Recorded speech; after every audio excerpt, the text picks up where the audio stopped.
Steady, boys. Hold your fire. Take aim!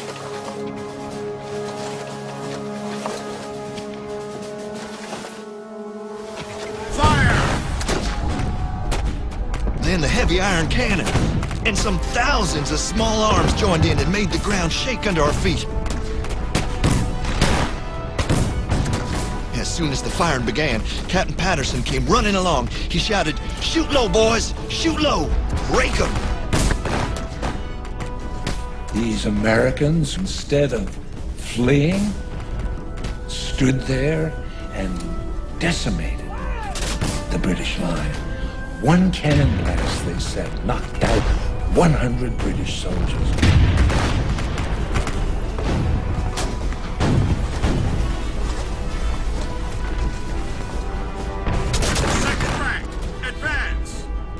And the Americans fired right into the faces of these men. It was like roaring hell, said one commentator.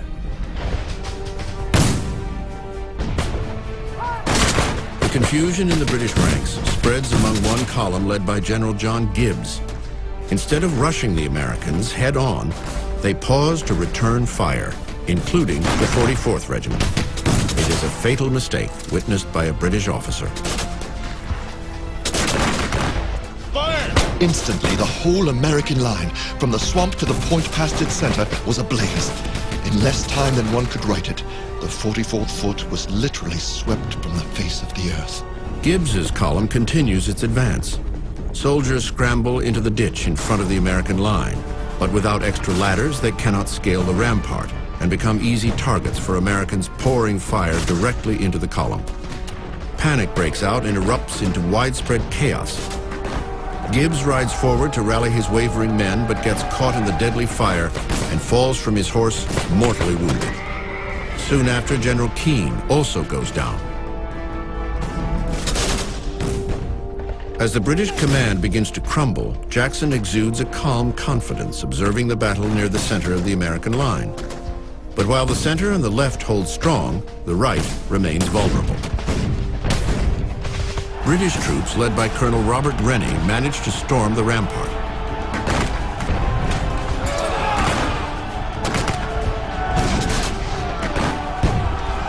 Bayonets clash and gunshots fire at point-blank range in hand-to-hand fighting. At this crucial point in the battle, the British have their best chance to break through the American line. But without reinforcements, Rennie is a dead man as soon as he begins his charge.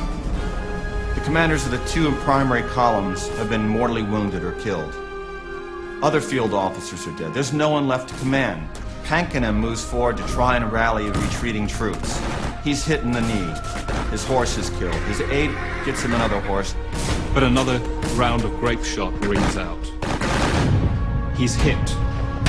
This time, it's fatal. He's hit through the arm and the spine. He's hit in the lungs, and he falls to the ground dying. The British Army has lost its commander. In just 20 minutes, the British High Command has been obliterated. The survivors realize they will never reach New Orleans and halt the attack. Improbably, Old Hickory's ragtag army has just trounced the world's best fighting force in little more than 2 hours. When the battle was over and Jackson came out to see, the carnage, there were some men on the bottom, on the ground, who were still alive, and their arms and legs started to come up through the bodies of the men who had fallen on top of them. And Jackson said it reminded him of the resurrection, when the dead will rise from their graves. It was quite a scene.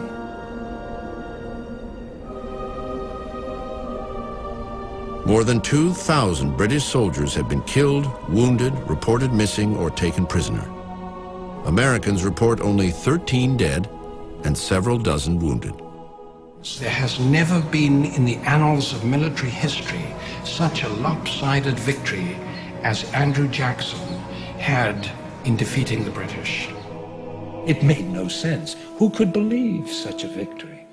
It proved to the American people for all time that, by God, they did have the ability and the will and the leadership to defeat any country that might try to invade us.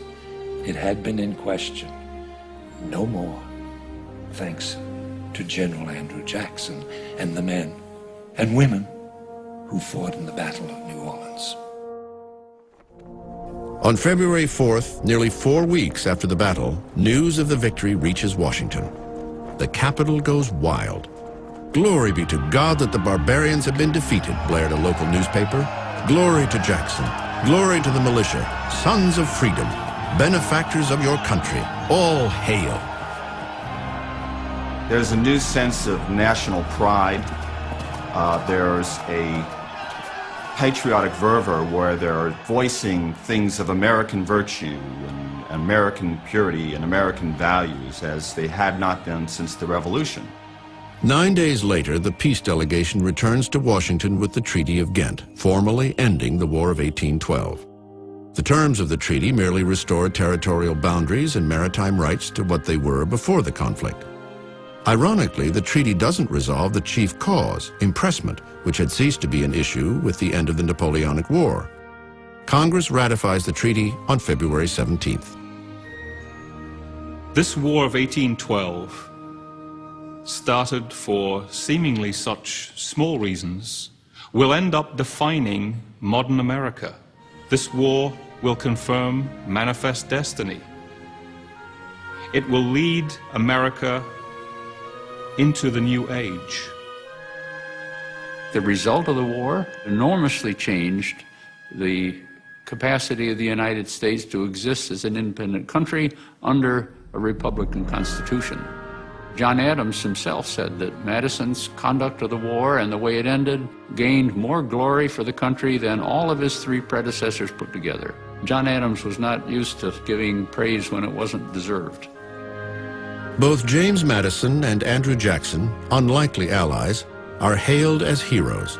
Despite their flaws, the strengths of these 2 men would reverberate far beyond the War of 1812. Together, they would embody the personification of a new republic. These 2 very different men are able to bring Americans together and help them get through this very difficult time, because their leadership and their beliefs represent a very broad spectrum when you put them together. That's going to be the future of America. News of the victory spreads a euphoric nationalism throughout the country. But not everyone is celebrating. Those who oppose the war are about to pay dearly. The Federalist delegates who had pushed for secession are labeled as traitors. But for Andrew Jackson, the savior of New Orleans, his heroic exploits catapult him from the battlefield to the White House as the nation's 7th president in 1829. His election confirms the coming of age of a new America, forged by men who shaped the times through which they passed. The War of 1812 shouldn't be forgotten, because that's a turning point in the development of American democracy, American government, the American sense of who we are. It was the one moment that we needed psychologically to prove that we had a right to exist as an independent and free nation. And we did it at that time. After the War of 1812, we proved we were here to stay. And that's why I think it should be remembered by all Americans today. History remembers the War of 1812 as the Forgotten War.